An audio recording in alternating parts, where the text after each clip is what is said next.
simple prostate exam. I went for a flu shot. At first I thought he was nice and that he was kind of handsome. I trusted him. And then he told me to bend over. And then just felt like something was wrong.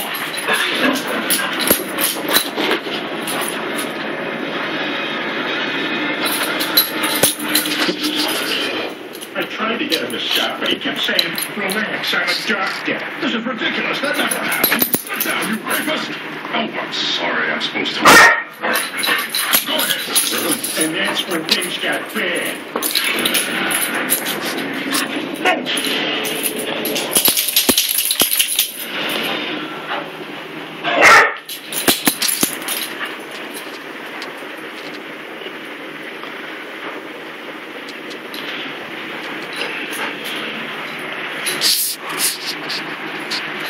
Does your foot feel better, buddy?